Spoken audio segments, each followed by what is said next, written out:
Hello, so magluto tayo ng adobo sitaw guys, adobo na sitaw. So ayan ang adobo nga sitaw guys. So meron tayong minced pork. So naka-slice na ako ng onion at saka garlic guys, no. So naprito ko na yung onion at saka garlic. So meron tayong minced pork. So yung minced pork ko ay hindi ko muna siya nilagyan ng marinated guys, no. So nakadepende ko, si tinamad ako, so nalilito ako anong lulutuin ko, instant talaga yan guys, no. So hindi yan siya na marinate yung minced pork. So yan ang minced pork guys, inilagyan ko lang ng garlic powder, black pepper, and then seasoning. So nilagyan ko ng seasoning guys, yung at saka sesame oil konti para magiging aromatic guys. So ayan ang natin, yung minced pork natin. Pwede din kung sa ayaw sa kain ng karne ng ng baboy, so depende sa inyo kung lagyan nyo ng karning manok, so nakadepende na lang yun sa inyo guys, o karning baka, so nakadepende yan guys kung anong gusto nyong isaho guys sa sitaw nyo na adobo guys, no. So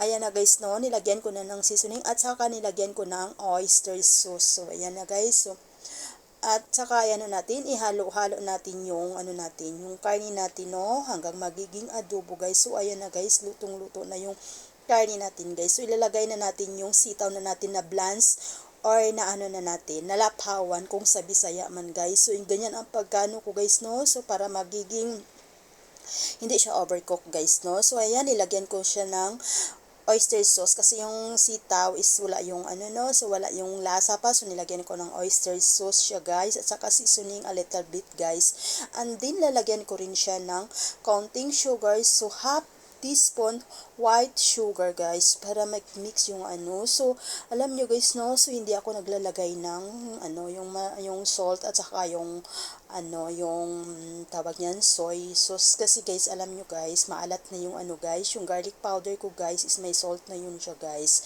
and then yung yung oyster sauce is maalat at saka seasoning, so medyo maalat na siya guys. Wag natin kasi para maano natin yung lasa kaysa maalat guys, no. So ayan, hinalo-halo ko guys. So masarap talaga siya guys, alam nyo, isang malaking plato ang ni-serve ko sa amo ko, so naubos talaga siya guys, no. So dalawang bungkus ng sitaw guys, so naubos talaga yung sitaw na yan guys. So isang amo lang, no. So ako at saka siya lang, at saka yung alaga ko, kasi yung alaga ko hindi yung kakain ng gulay. So ayan, sobrang sarap naman niya guys, no, kasi talaga yung yung karne, so lutong-luto, hindi siya maalat, so saktong-saktong lasa niya guys. So ayan na guys, no. So hinalo-halo ko yung karne para at saka yung sitaw para sila, combine yung niya, lasa niya guys. So ayan, luto na siya guys. So ang bilis guys, no. So ayan, masarap talaga yan guys. So simple, yummy guys, so healthy pa guys, no. So ayan,